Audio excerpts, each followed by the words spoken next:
أعوذ بالله من الشيطان الرجيم. بسم الله الرحمن الرحيم. الحمد لله رب العالمين، والصلاة والسلام على رسولنا محمد وعلى آله وأصحابه وسلم.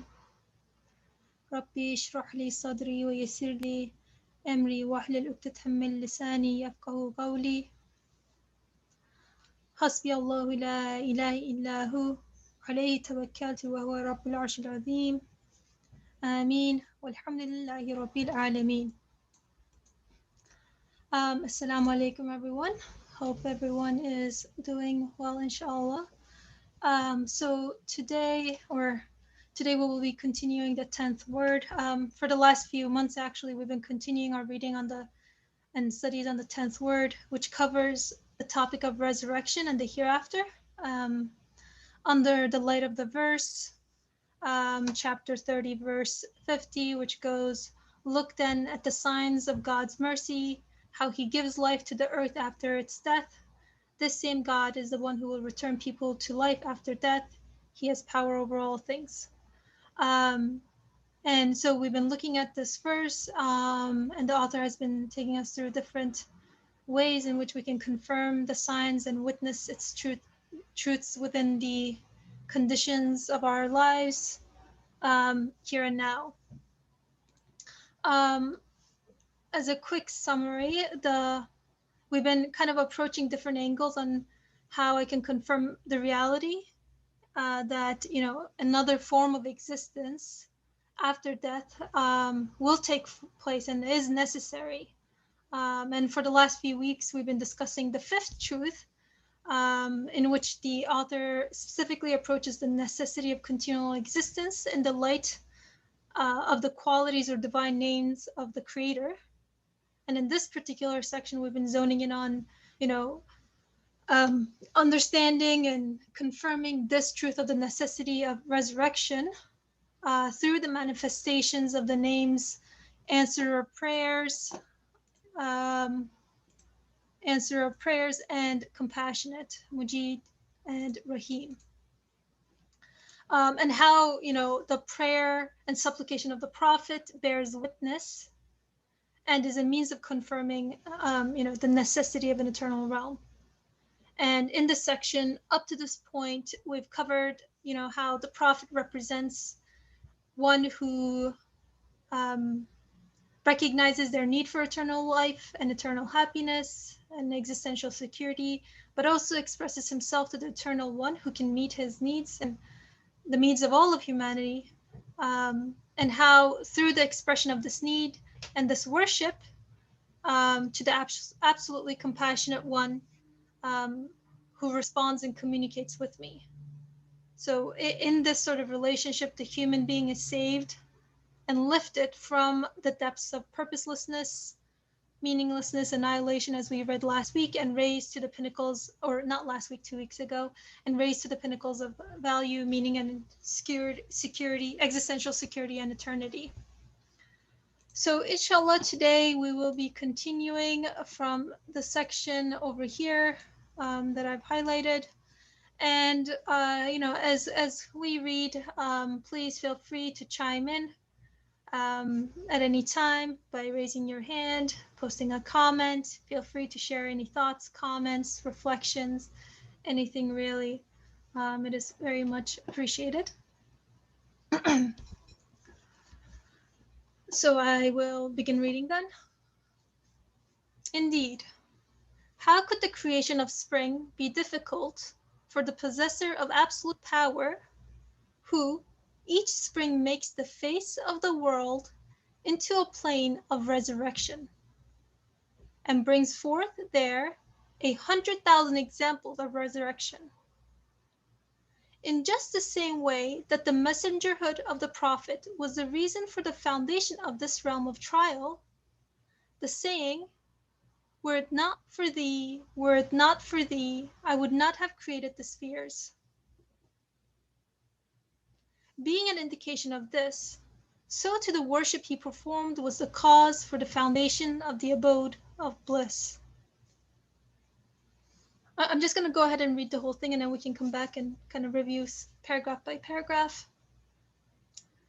Is it at all possible that the flawless perfection of artistry, the peerless beauty of dominicality expressed in the order of the world, and the comprehensive mercy that reduce all to bewilderment, should not answer his prayer, and thus tolerate an extreme form of ugliness, cruelty, and disorder? Is it possible that it would listen to the most petty and insignificant desires and grant them, but dismiss significant and important desires as worthless and fail to fulfill them?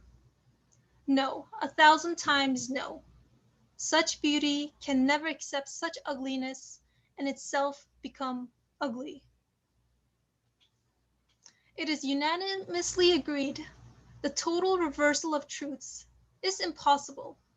It is quite impossible that something should become the very opposite and reverse of itself, and impossible to the 1,000th degree that something should retain its own nature and yet at the same time become identical with its opposite. Thus, infinite beauty cannot become ugliness while yet remaining beauty. And in our example, it is not possible that the beauty of dominicality, a beauty perceptible and manifests in its existence, should retain its quiddity as the beauty of dominicality, but become the very essence of ugliness. This would be the strangest of all impossible and false notions in the world. So, just as the prophet opened the gates of this world with his messengerhood, he opens the gates of the hereafter with his worship. So, I just want to kind of go back and read this together, perhaps paragraph by paragraph, and I will share some of my reflections with you all and hope that you will share some of yours with me. So we can begin with the first paragraph, which what attracts my attention here um, is how the author draws a parallel between my witnessing of the universe to the function of the prophet, to the function the prophet serves, rather, in relation to my humanity looking to the necessity of eternal existence or an abode of bliss, as he says. And I think this hadith narrated here, right here, um, is an interesting one, and maybe I dare say one that's often misunderstood. And I know I've struggled with it at times in my life as well. But what I guess like in what I understand from this is that the role of the prophet as guidance for me in realizing my own reality, and the message that he bears in confirming, and also establishing a relationship with my creator, plays such a pivotal role for my humanity that had this guidance from him not been sent to me to lift me from, the meaninglessness, the transience that we talked about 2 weeks ago, kind of annihilation, and transience is a dead end. This world, then this world would not be worth living for me. Um, and in fact, life would kind of be equated the same as death. So the fruits of existence, in other words, would not be fulfilled, and this would be in two ways, both in terms of, I personally, and I can extend this to all of humanity, I am in need of guidance and a teacher to help me understand my reality. But also, in the second way that I understand this, is that since existence is meaning as coming from an absolute one, meaningless existence would not be given existence because it is non-existence itself by definition. Um, so going back to the first point, and that my need, my human need for eternity, as well as my need for a teacher in the form of a human being, um, to help guide me to a state of consciousness or a state of conscious prayer, as exemplified in the prayer and message of the prophet, which represents, um, for all of humanity, the purest and most conscious form of realizing one's own createdness, their own neediness, and um, thereby their need for their creator, their sustainer, the one who responds, the responder, or the answer of needs. Um, so, in a nutshell, this I am in a way raised from the lowest of the low to the highest of the high by virtue of the content of the message and the worship the prophet brings into my life. And I keep going back to what we discussed 2 weeks ago, but I believe it was on this, yeah, like where we had discussed, like, it saves one from this abysmal state of utter annihilation, from worthlessness, uselessness, and purposelessness, to the pinnacle of meaning, purpose, value, because it's a paradigm shift in the way that I view myself, in the way that I understand my existence. Um, but those are just some initial thoughts that I had while reflecting on this paragraph, and specifically, this hadith here. But if anyone else would like to share their thoughts or feelings or how they understand this hadith, I think I would definitely benefit from it, and see how it connects, or the connection that the author is making here between the hadith and the worship of the prophets, and the necessity of resurrection. So I'll just give it a moment to see if anyone has their hand up.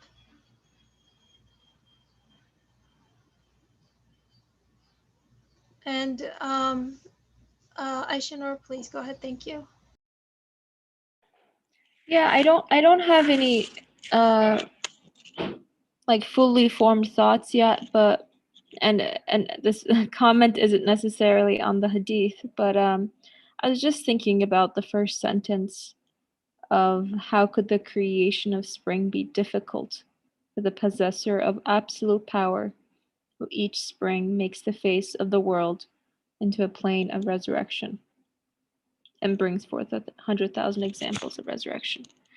And I was just thinking, I know this example is often given by the author, the creation of spring, but I just wanted to think a little bit further on it. And I was, just thinking about, for example, the last 2 days where I live, there have been a lot of thunderstorms, heavy rain, a lot of flooding. And today, when I wake up, I see just sunshine, not a cloud in sight.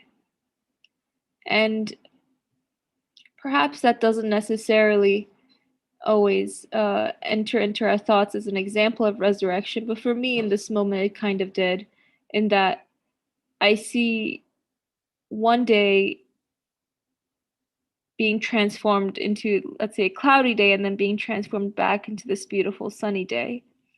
And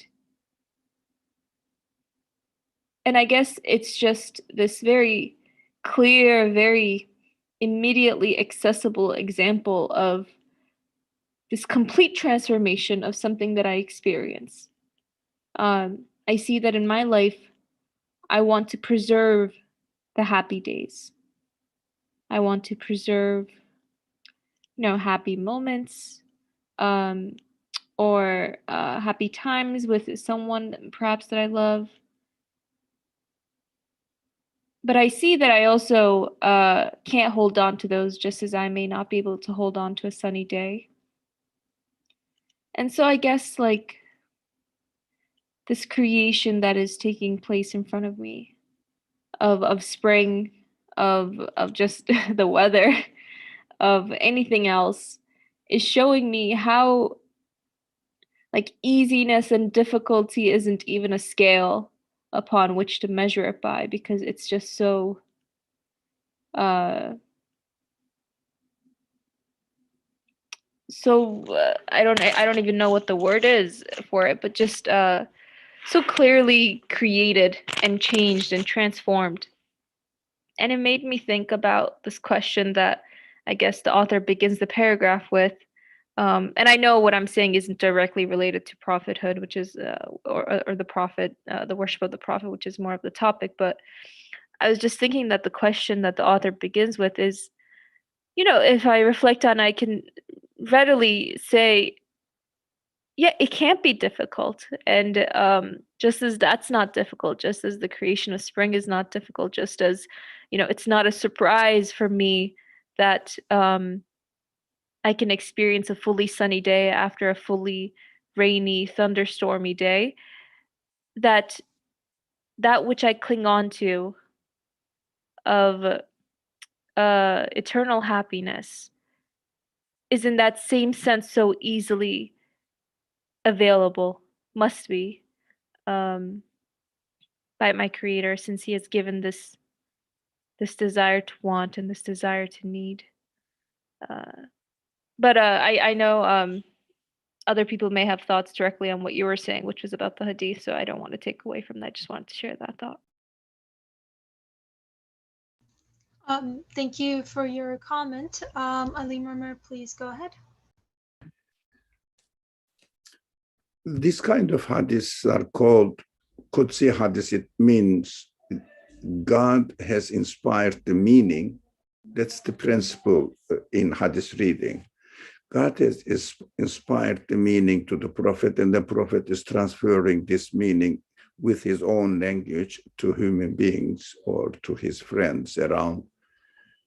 So this says, hadith says, as if God is speaking now, that I have created this world only for you, for your sake. But the hadith is understood as the prophetic prayer, but at the same time, the prophet represents the perfect man. It means the prophets represent you and me in its perfect form. That is by definition. It is not our subject to prove it or not, but that is by definition. But apart from this definition, prophet has received the message from God and conveys it to human beings. That is another side of the subject. Again, we have to understand that prophet is, or through the prophet, God is telling me that I created the world for you, for your sake. What does it mean? He created the world for me, and also he is my creator as well.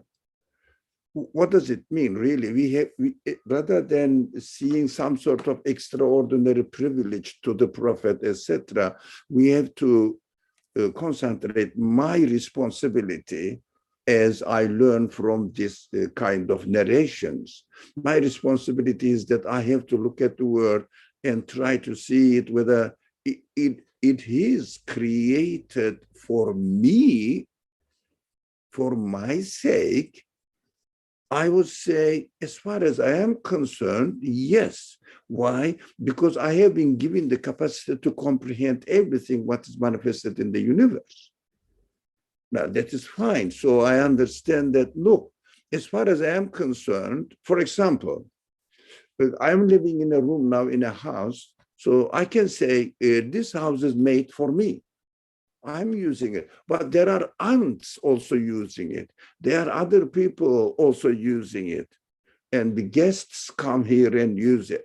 But it doesn't, none of them prevents me from benefiting the whole house or all my room and everything in my room.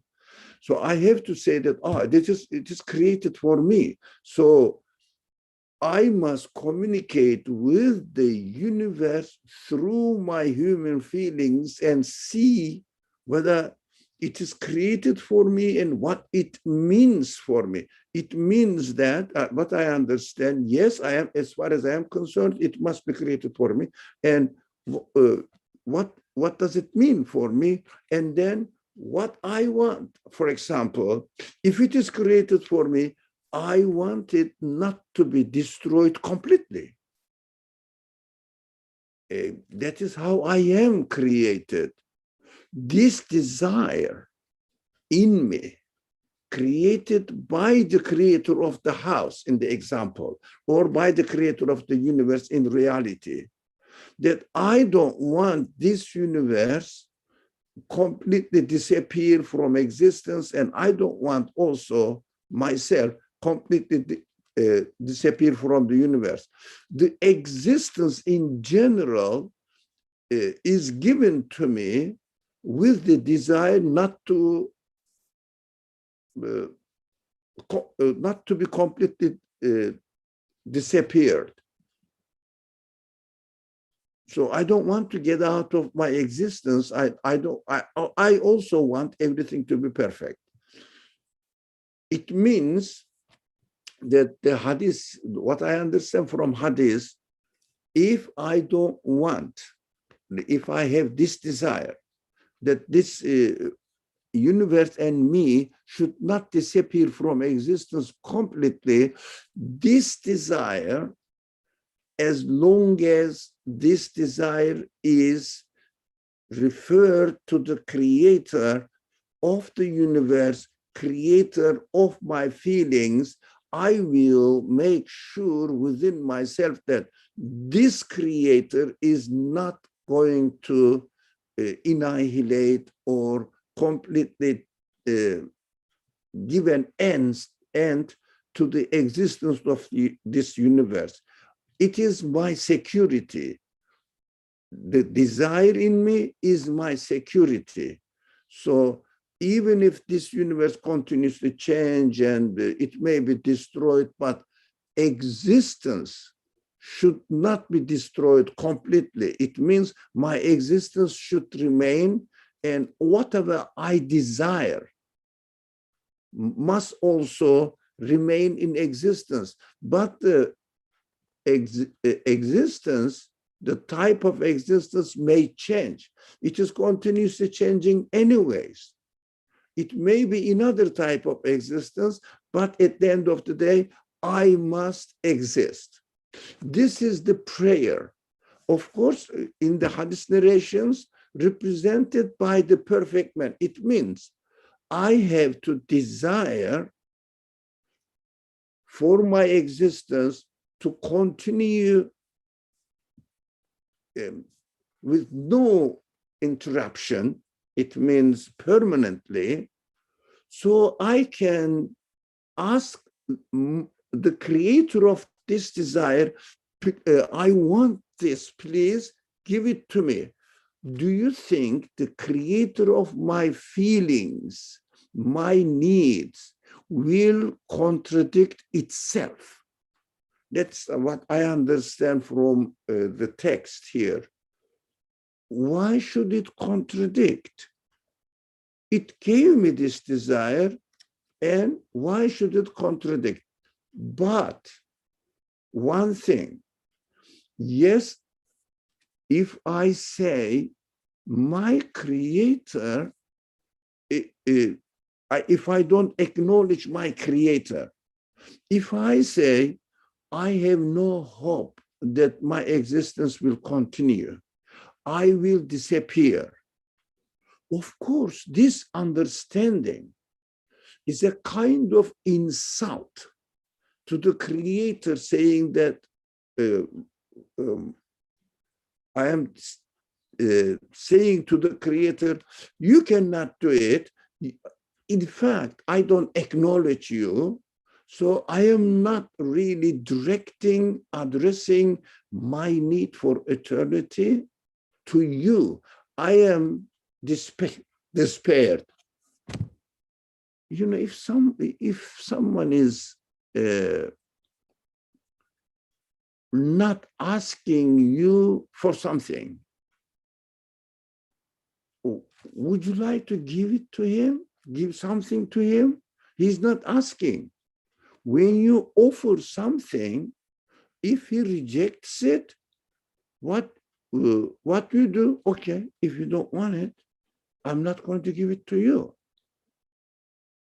For example, today, there was something that I needed help. And there was a gentleman human being, real human being. He understood that I need help. It was outside of my house. He said, do you need any help? Look, there are two options from my side. If I say, which I said, yes, please, if you don't mind, then he helped me, really. I was very happy. But if I say, no, you cannot help me, what do you think this gentleman would do to me? I said, okay, bye-bye. Isn't that true? I understand from this hadith that as a responsibility on me, I have to utilize my feeling and direct it to its creator, acknowledge him, and say, please give me. Now, this desire is expressed in the language of the messengership at the highest capacity, with the highest capacity at the highest level. That is how we should understand it, rather than, this is for the prayer of the messenger only, not for anyone else. Of course, if the prayer of the messenger is accepted, it means existence is guaranteed to continue. If I prescribe to this understanding of the messenger, I am included in it. That is why belief in God is essential to have the eternal existence with the perfect existence. But if I deny it, I will be deprived of it. That is how the Quran also describes hell is the deprivation of human expectations, because he didn't ask for help.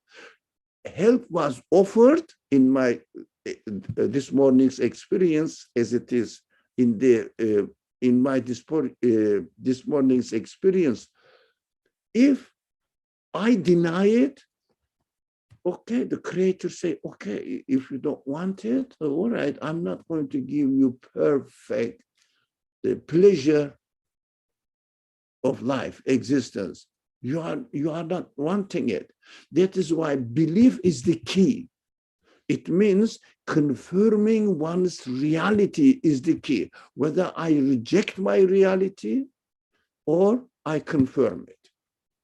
That is what my duty is here, to take care of my responsibility. Thank you. Thank you for your valuable comment. It's interesting because from what I understand, from what you said, I can now understand the universe from a perspective where it is also being created for me personally. And in the confirmation of this, it doesn't negate that it also serves a purpose for other beings or inhabitants in the universe, nor does it, undermine my value, or that something is there being created for me personally as well. So kind of having this two ways, like two multi-purpose, and one purpose of existence of the universe not negating the other, kind of working harmoniously together.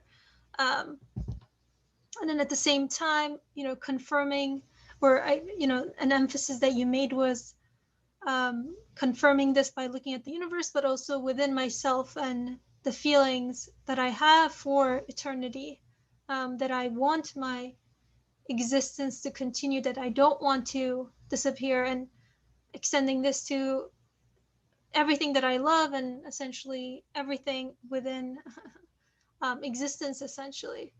And so then this desire, by attributing it to the source of my existence, and in that, consciously utilizing the model of the worship of the prophet in confirming my reality, and that being that I am needy, that I am created, that I have been given this desire for an eternal realm, for continuous existence, and directing that direct solely to the source of my existence, then I can there find existential security for myself. Um, Otherwise, as you said, I become deprived of something that I am immensely in need of, as a result of my own choices, um, closing my eyes to the reality. But what I also found interesting, was also just the fact that even in my denial of either eternal existence or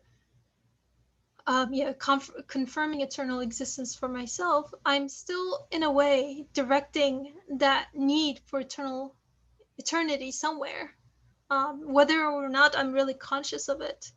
Um, Whether this be, like, having children and wanting to carry on your legacy, or people donating a lot of money before they die to name buildings after themselves or something like that, or I don't know, like, quote unquote, like leaving a mark in the world. I think these are all also forms of wanting to have that continuity, or somehow, it like in its essence, it looks to the human need for um, the continuity of my existence. So thank you very much for your comment, and for shedding further light on this hadith as well. Is there anybody else who'd like to share any thoughts, feelings, comments, reflections? Please feel free to raise your hand.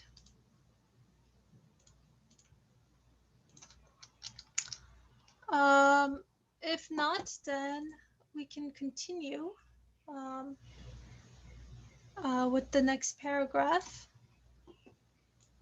over here. Is it at all possible that the flawless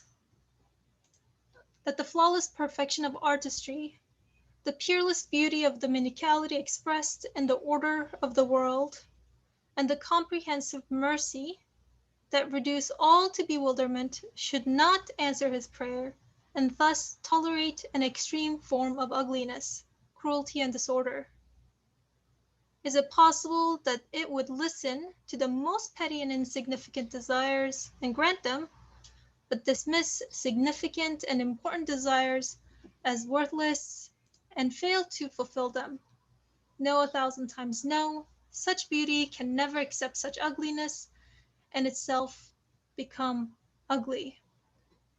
And then we had this long footnote here about how infinite beauty cannot become ugliness.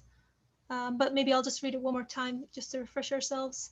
It is unanimously agreed the total reversal of truths is impossible. It is quite impossible that something should become the very opposite and reverse of itself, and impossible to the 1,000th degree that something should retain its own nature and yet at the same time become identical with its opposite. Thus, infinite beauty cannot become ugliness while yet remaining beauty. And in our example, it is not possible that the beauty of dominicality, a beauty perceptible and manifest in its existence, should not retain its quiddity as the beauty of dominicality, but become the very essence of ugliness. This would be the strangest of all impossible and false notions in the world. So I'm just gonna come back here.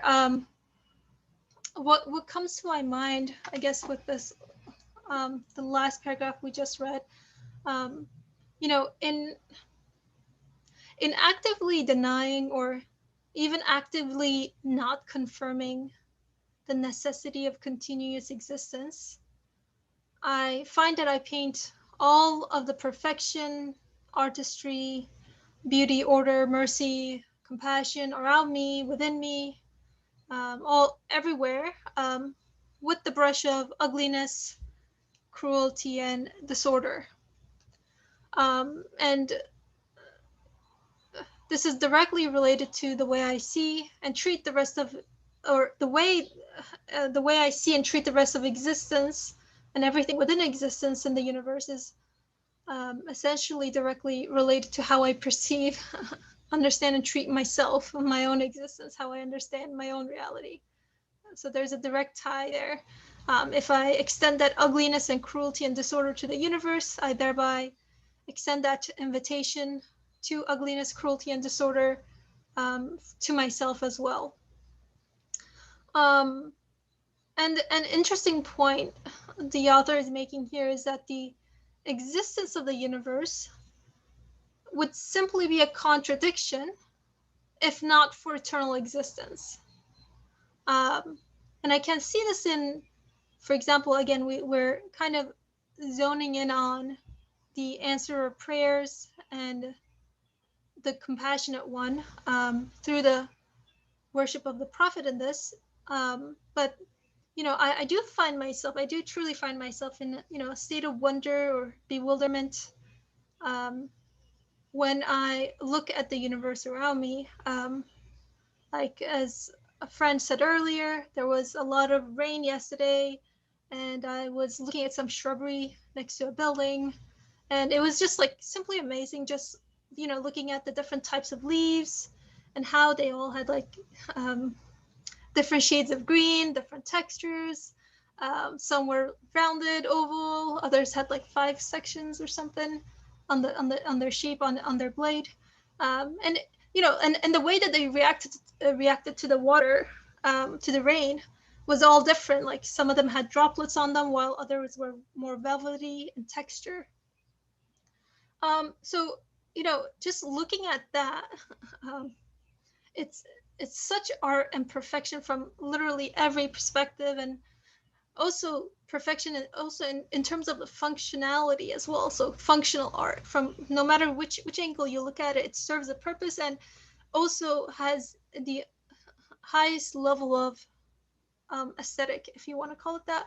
um, and they could have essentially all looked the same. They didn't have to be so many different types of leaves, um, or they could have all been the same shape but different colors. But and even like this, multiple leaves on the same plant are not identical either. So there's always this expansiveness of the uniqueness of every single plant and its own particular allure and um, its own particular uniqueness, and the way that it corresponds um, to not only my feelings, but like it's to my reasoning, to my mind, and when I read upon it, or in understanding the sort of the functions that it has. So I'm made to detect the beauty on them. And so, or even like what comes to mind is I'm going to be talking about bugs and plants now, but there was a fly that I saw as well. And like it had such intricate veins on its wings, and the wings were transparent, but it reflected light back from like different angles, kind of like stained glass. And the wings were folded so perfectly on its tiny body, and on its legs there were these very, very intricate patterns on its hairy little legs. Um, but it's just amazing. And then to think about like the placement of all its organs inside its body. So I think even on the level of exist, or how shall I say this, the the things in existence that I take, even on the level of the things in existence that I take for granted, I do find myself with such amazement, such wonder, bewilderment awoken within me. And if I zoom out further and then look at all of the numerous species within the universe, all of them are designed with such care, sustained seamlessly, um, and so when such artistry, perfection, beauty is manifest on them, and when the claim here, as far as I understand it, when even the seemingly insignificant stomach of the fly is also mercifully sustained, then why should not the absolute being, the source of existence, bringing all of this into existence, filling me with wonder and the consciousness to pick up on all of this, to experience it, to reflect on it, um, and and leave me in a state of wonder. Why should he not respond back and answer the prayer of the prophet, um, whose worship represents the needs of all of humanity, including the deepest need I have within myself for eternal existence. Um, you know, so it would literally be a contradiction. I would be reading something that's very transparent, but then interpreting it in such a way where I literally have no such evidence for claiming the opposite of what is um, laid out in front of me, clearly in available for me to confirm at all times. So if I were to make everything ugly for myself, then in that case, I'd be, as was said before, I'd be entering the state of hell. And I'd just be closing my eyes to what is out there already existing. I would not really change, uppercase reality, but I would just be just um, making my own perception morphed, and thereby, you know, um, as the author says, kind of um, claiming the opposite of what the universe um, claims or bears witness to. And thereby, how he says, infinite beauty cannot become ugliness, while yet remaining beauty. So, in effect, what makes beauty beautiful is that it looks to the infinite one, the absolute one, and in such a case, and there is no room for it to become ugly in any sense. Um, so there cannot be a degree of ugliness because it is already looking to or thereby connected to its absolute source. And I can extend this, as I was saying earlier, then to everything within creation and to myself as well. And then I am lifted from the depths of meaninglessness, um, ugliness in terms of purposelessness for myself, meaninglessness for my existence, and lifted up to this, um, to the light of belief in a way, to being able to confirm my own reality. But I do want to take a moment here, um, to give others a chance to share their thoughts if they'd like to, or post a comment if they'd like to. So I'll take a quick pause. Hey, Salam, this is Tolu. I just wanted to say that I mean, I've been thinking about this resurrection thing for a long time, and I've really struggled with it. But today, for some reason, it's starting to make a little bit more sense. I just wanted to say that, like the idea of like,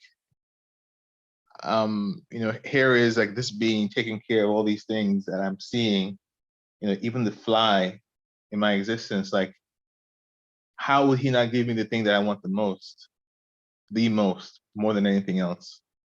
Just want to say that for seemingly for one of the first times, it's like slowly I'm shifting a little bit. And I just want to share that. Thank you. Thank you for your comment. I appreciate it.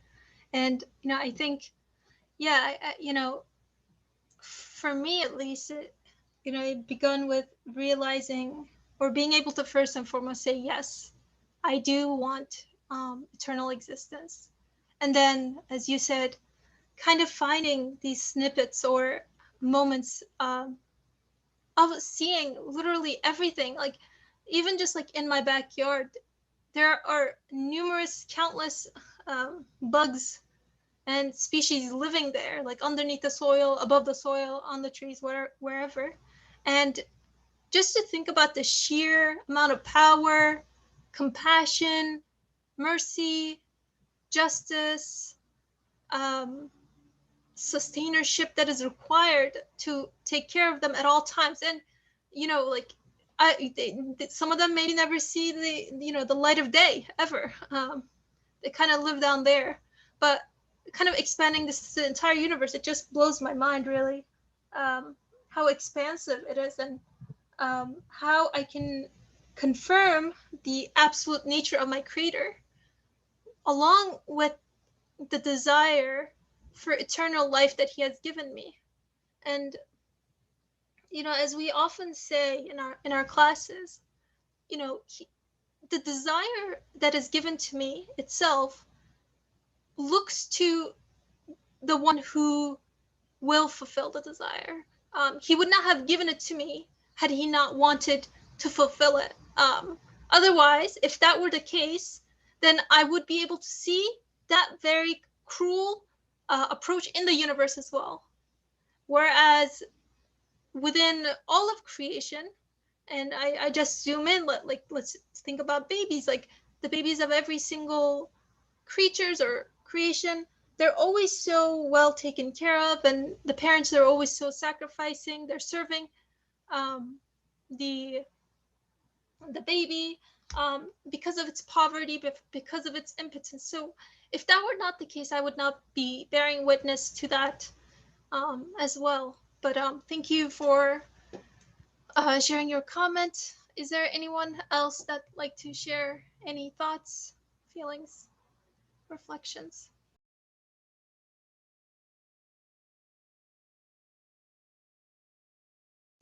If not, then please go ahead, Shara. Assalamualaikum. I just also want to take a moment to notice what the brother said, that like he was experiencing a major shift in his perception of reality. His it's like I guess for the I'm actually celebrating another creation of Allah's coming into awareness. How beautiful and what a gift this is, that Allah Ta'ala has given us a way to wake up to a way to become conscious. So I just want to step back and notice that someone today had an experience where an eternal truth, resurrection is something has shifted and they have become aware of it. So this is actually a great cause for celebration. Allahu Akbar. Alhamdulillah. Yes. Inshallah, may we benefit from the fruits of, the truth of what is being given to us in terms of what we are being made conscious of, and not being conscious of the fact that we're conscious, but also being conscious of what our needs are, and truly confirming that, yes, like feeling secure that, yes, existence is being given to me, it will be given to me, it's always being given to me, and I am guaranteed this under the mercy, compassion, dominion, absoluteness of my creator. It's like to come to the Fatiha now and say Alhamdulillahi Rabbil Alameen with a new sense of being alive and being aware. First, we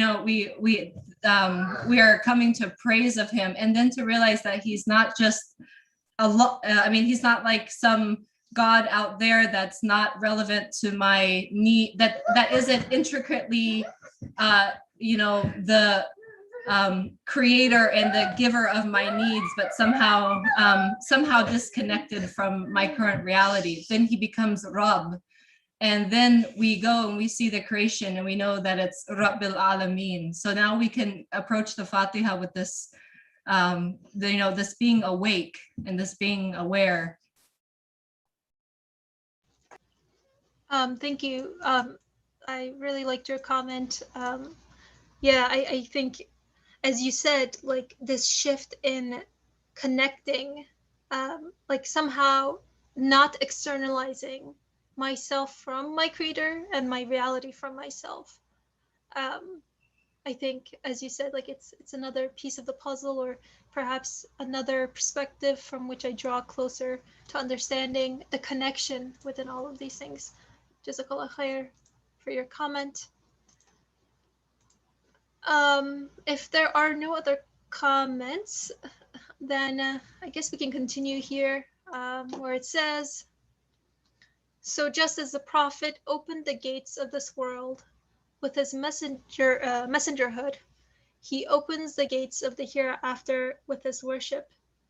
And I know this is perhaps the last sentence of the fifth truth, but I think it's such a succinct and beautiful summary of this entire section.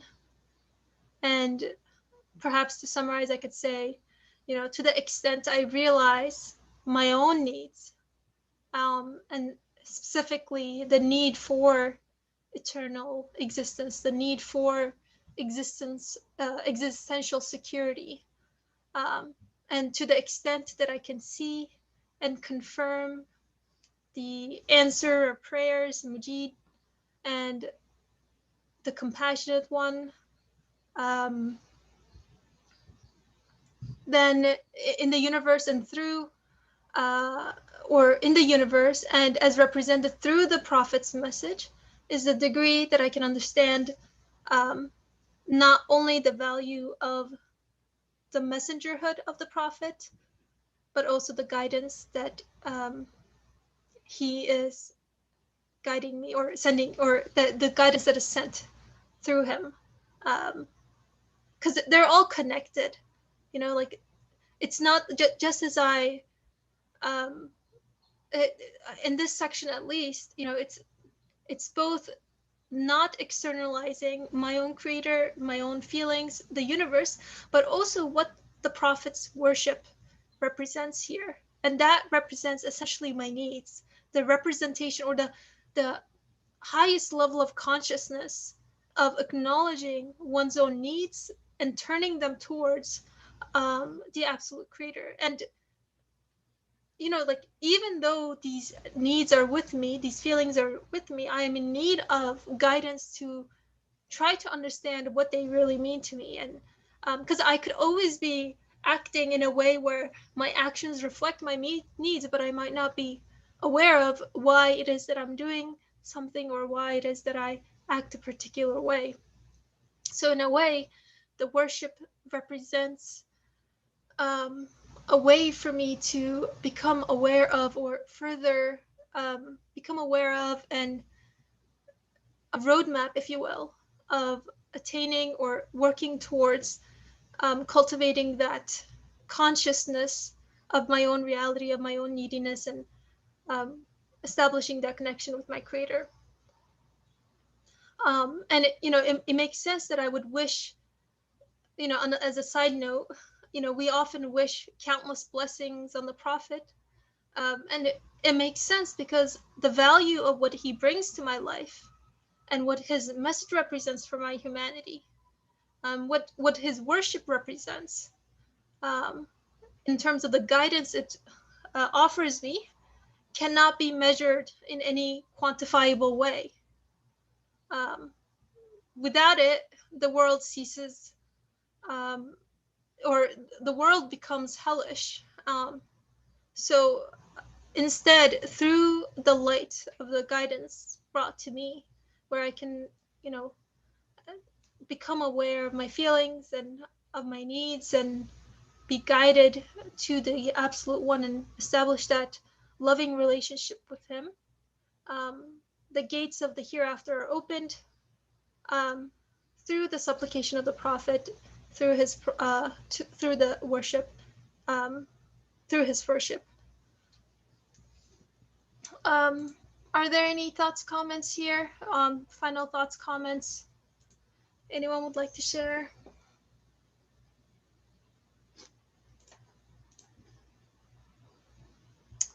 Um, there's a comment that says, would you like to read it yourself?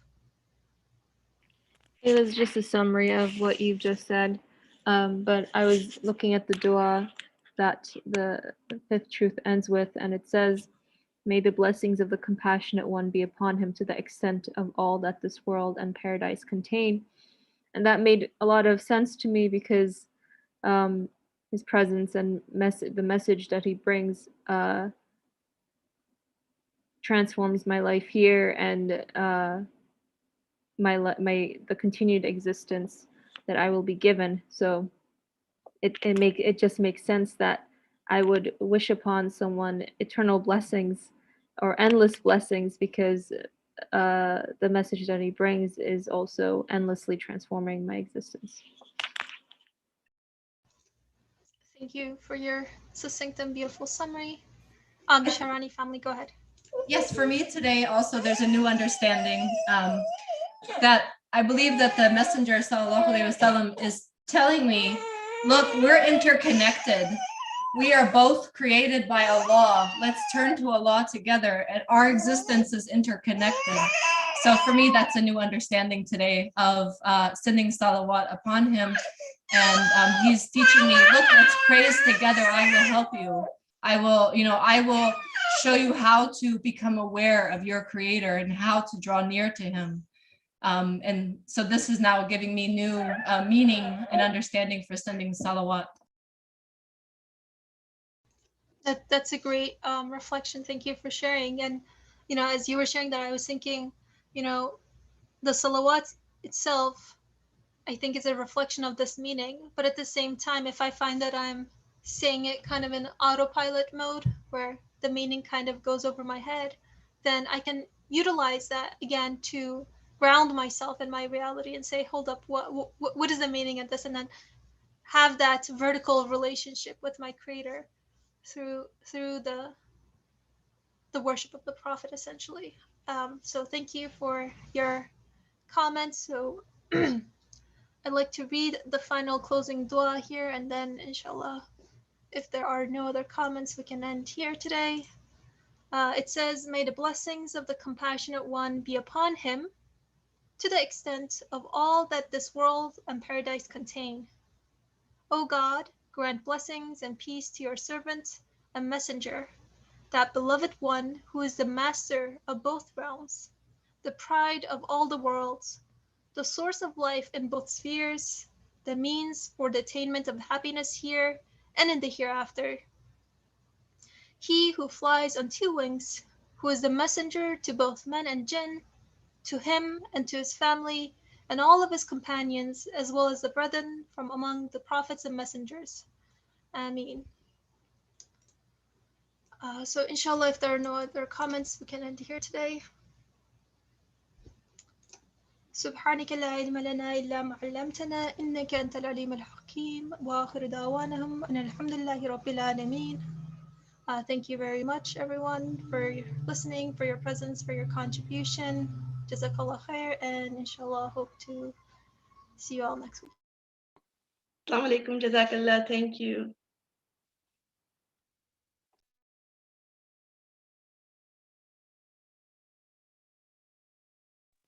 Thank you. Salams.